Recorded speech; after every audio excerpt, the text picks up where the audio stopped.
Salut tout le monde, j'espère que vous allez bien. Ça y est, ça recommence, le Real Madrid réenclenche la machine. C'est quoi ce match encore? Ils nous font encore de ces matchs, le Real franchement c'est trop. Victoire historique 5-2 à Anfield face à Liverpool. Personne n'avait jamais battu Liverpool avec 5 buts et aucune équipe espagnole n'a jamais battu une équipe anglaise avec 5 buts. Le Real fait honneur à la Liga, le Real fait honneur à son nom. Le Real remonte encore un match, cette remontada le football s'en souviendra. Tous les joueurs des autres clubs devant ce match doivent avoir peur d'affronter le Real. Tout le monde a déjà peur du Real, je pensais pas qu'on allait vivre une nouvelle épopée légendaire avec le Real Madrid, mais on dirait que c'est bien parti pour. Le pire c'est que c'est encore mieux, désormais ils font des remontadas sans attendre le match retour et ils ne s'arrêtent pas à un seul but d'écart. Mais vraiment, comment ne pas aimer ce club? Vive le Real Madrid. Sérieusement, après le début catastrophique du Real au niveau du résultat, je n'ai personnellement vraiment pas paniqué. Certainement que beaucoup de supporters du Real ont déjà commencé à voir noir et surtout une saison blanche, mais moi je me suis dit que c'était un match classique du Real. Pas de difficulté, pas de divertissement, c'est ça la règle du Real, on ne peut pas les analyser à ce niveau-là. Défensivement, ils ont offert trop de cadeaux sur ce début de match avec beaucoup d'erreurs défensives, des glissades, des passes, des ratés. Pour autant, je ne les ai pas trouvés médiocres. Je trouve qu'ils étaient présents offensivement, mais défensivement, c'était la cata. On a retrouvé un Rudiger nullissime, Camavinga qui fait des grosses erreurs, Alaba qui défend en reculant, bref, c'était très mauvais défensivement. Et notamment quand Courtois s'y met aussi, là on se dit que c'est très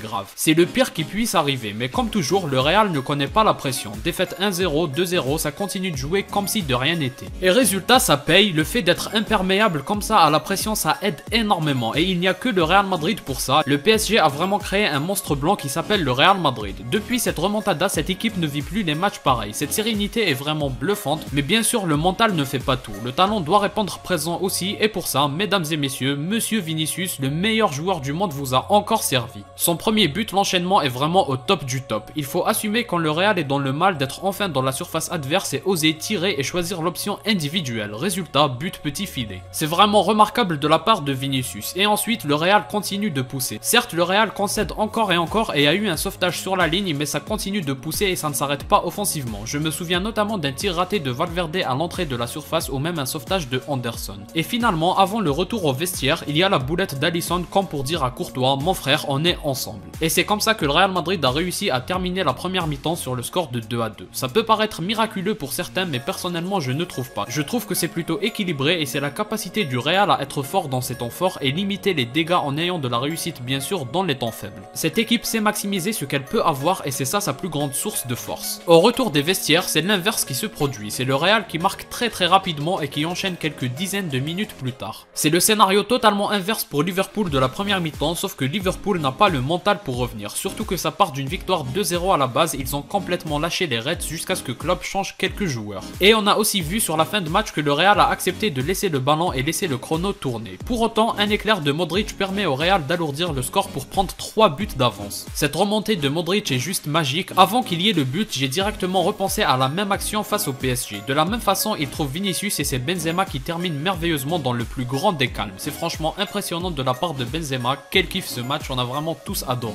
Revenons justement un peu au but en mettant de côté les boulettes des deux gardiens. Le premier but de Benzema par exemple, c'est une réussite maximale certes, mais Benzema a multiplié les bons choix de la sorte. Ce joueur est trop fort pour toujours choisir la bonne option, notamment le joueur en mouvement. Pas besoin de dribble, juste des passes intelligentes et ça suffit pour se mettre en position dangereuse. Il est très chanceux sur ce but et je trouve qu'il le mérite. Parce que certes, jusqu'à là, on peut dire qu'il était absent du match. Jusqu'à là, Vinicius avait fait tout le taf. Il était même à l'origine du coup franc du troisième but, pour dire qu'il a vraiment tout fait. Et Benzema était vraiment en retrait, mais en réalité, il a beaucoup aidé en jouant simple et en faisant circuler le ballon. Au bout d'un moment, forcément que ça lui réussit, c'est juste logique. Par exemple, sur le tir de Valverde en première mi-temps, c'est lui à la base qui fait un bel 1-2 avec Modric et ensuite avec Rodrigo. Je vous le dis, c'est le meilleur pour faire circuler le ballon, il est au top pour faire ça. Faire le lien entre les joueurs, il n'y a pas mieux que Benzema. Et ensuite, pour bien clôturer sa propre soirée, il se permet un doublé. Certes, grâce à un excellent travail de Modric et à un bon choix de Vinicius avec Van Dijk qui lui donne encore ses fesses. Mais là, Benzema humilie Alisson. Il le met par terre en le faisant admirer son propre but. Il le met dans le plus grand des calmes, pied gauche très bien placé sans stress. C'était juste magnifique à voir, un vrai plaisir. Et maintenant, on va consacrer un petit moment en mention spéciale aux autres joueurs parce que tout le monde mérite des mentions spéciales, sauf Courtois, même si lui aussi a fait les quelques arrêts qu'il fallait au moment où il fallait. Bref, mention spéciale à Nacho qui a éteint Salah qui s'était régalé jusqu'à là avec Alaba. Mention spéciale à Valverde et Rodrigo et Militao qui ont avant tout été des vrais guerriers. Je les ai vus courir partout, défendre partout, tacler partout, se battre pour chaque ballon. L'esprit de conquérant était clairement de retour. Ils ont oublié qu'ils ont gagné la Ligue des Champions l'année dernière. Là, c'est un visage encore meilleur qui bénéficie de l'expérience de l'année dernière justement. Franchement, ils vont être inarrêtables. Vraiment, mais vraiment bon courage aux futurs adversaires. Mention spéciale aussi à Carvajal et Modric qui élèvent leur niveau quand il le faut. Là encore, ils font un match de patron à leur poste. Mention très spéciale à Camavinga qui joue comme si la pression n'existait pas. Ce joueur aussi est unique, je trouve. De toute façon, tous les joueurs, c'est tous des boss. Mon homme du match personnellement, c'est Vinicius. Je comprendrais qu'on le donne à Benzema, mais la réalité, c'est que Vinicius a fait le plus dur du côté du Real. Sortir l'équipe de la galère, c'est ça le plus difficile et le plus compliqué. Et ce qu'il a fait, il ne le doit qu'à son propre talent. Certes, l'équipe lui emmène le ballon dans la surface, mais derrière, il fait tout. Vinicius est un pur crack. Moi, je le dis et je le redis, comme je l'ai toujours dit, c'est mon joueur préféré. Même quand Benzema était injouable, je préférais Vinicius parce qu'il est unique. Et ce qu'il fait sur le terrain, c'est ce que n'importe quel joueur rêve de faire. Et évidemment, quand il est protégé par un arbitre, ça change beaucoup de choses aussi. On laisse les joueurs jouer au football et pas au catch, contrairement à la Liga, et ça donne un vrai spectacle comme rarement vu. Mais Vinicius ne s'est pas arrêté là, il a continué sur sa lancée, il est sur le pressing qui permet l'égalisation, il est aussi à l'origine du coup franc. Ah d'ailleurs, parlant de ce coup franc, j'ai vraiment l'impression que c'est une combinaison, comme si tous les joueurs du Real s'étaient mis d'accord à attirer la défense de Liverpool à 2-3 mètres du gardien, et Militao en a profité en se libérant en bénéficiant du positionnement des autres justement. Franchement, si c'est le cas, grand respect au travail qui est fait par le staff. Sinon, si c'est un coup spontané par Modric et Militao, là encore c'est tout autant impressionnant. Vraiment, on s'est régalé sur ce match. Le Real est un club unique, il n'est pas comme les autres. Je ne sais pas si ça va aller au bout, mais rien que de nous faire vivre ça, c'est amplement suffisant. C'est mieux que n'importe quel trophée parce que là, on peut tous le dire, on s'est régalé. Vive le Real Madrid, franchement, j'ai rien d'autre à dire. Aimez tout ce club et profitons de ces monstres. Bon, après, il faut être un minimum honnête. Je vous avoue qu'au bout des 2 erreurs des gardiens, on se dit aussi que c'est un sketch ce match. J'ai beaucoup rigolé aussi par rapport à ça. On va dire qu'on n'a pas seulement pris du plaisir sur ce match, comme quoi le Real nous propose tout type de divertissement. C'est le meilleur club du monde.